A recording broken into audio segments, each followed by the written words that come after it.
millions of Brazilians saw the events of January 6th, and that immediately made a lot of people realize that something like that could happen in Brazil as well, because it happened in a democracy which is, despite all its difficulties, seen in Brazil as one of the most stable democracies in the world.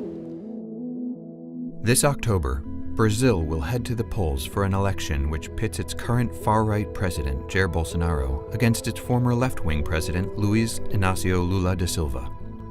As Latin America's largest democracy determines its political future, President Bolsonaro, inspired by his friend, former US President Donald Trump, is spreading doubt about the integrity of the upcoming election.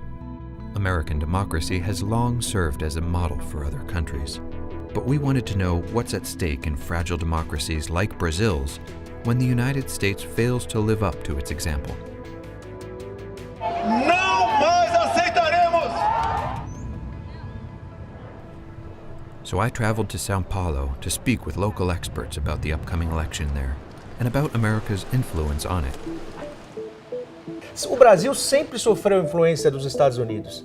A democracia americana é historicamente sólida e sempre foi um exemplo para nós. E nos preocupa qualquer fratura dessa democracia, coisa que tem acontecido ultimamente. E qualquer dificuldade da democracia americana pode repercutir aqui no resto do mundo, como pode repercutir no Brasil. Bolsonaro actively projected himself as the Brazilian Trump because Trump had won. Then that allowed voters to imagine what a Bolsonaro victory would look like in a country where somebody like Bolsonaro at that time wasn't expected to win. Some people voted for Bolsonaro because they thought that it could be easier to Brazil to have international relations with the United States. I think in Brazil we have some kind of idealistic idea about America.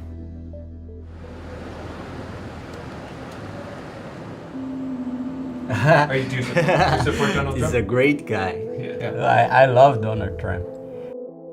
We think similar. Os Estados Unidos hoje, eles são um modelo daquilo que a gente teria por liberdade para o mundo inteiro, e principalmente aqui no Brasil. Donald Trump, Jair Bolsonaro, outros líderes mundiais mais voltados à direita, conservadores, eles estão lutando de fato pela liberdade do povo.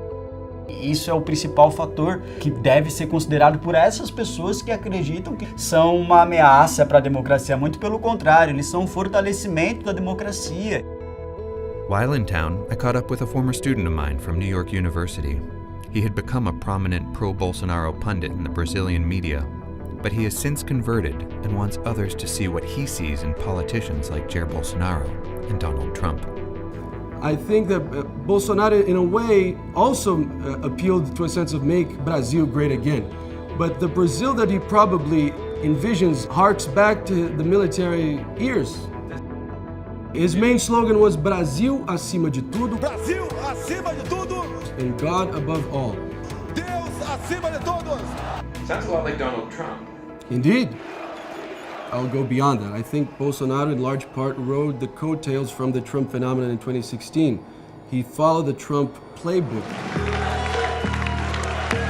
No ano passado, houve um questionamento muito grande porque havia uma pressão para o Congresso alterar o sistema de votação, justamente talvez por uma influência das eleições americanas.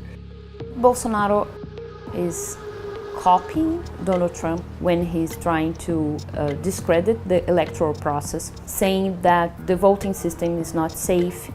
So I think it's a way to inhibit, to take part of the democratic system. I think one of the key takeaways for Bolsonaro was that this doesn't work if you don't have the army on your side. And he has really gone out of his way to co-opt the armed forces in a way that Trump just never was able to do. There was never any doubt whether the armed forces would embark on an authoritarian experiment in the United States, whereas here that doubt is real. I think that is dangerous, underestimate Donald Trump or Bolsonaro.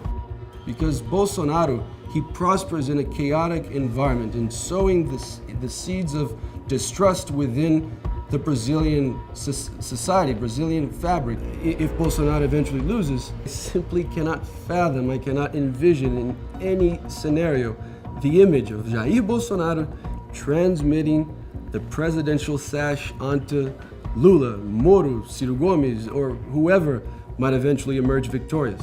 So I would anticipate, unfortunately, scenes of violence unraveling on Brazil's major cities.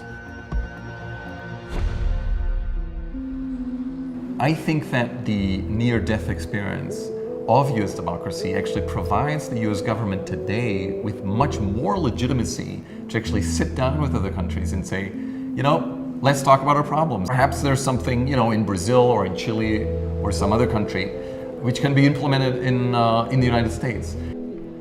As Brazilians head to the polls, the events of January 6th might serve as a cautionary reminder of the fragility of democracy. President Biden frequently invokes the power of America's example. And while Brazil's election is primarily driven by that country's own political concerns and aspirations, America's example will continue to be a powerful, if an increasingly mixed, factor.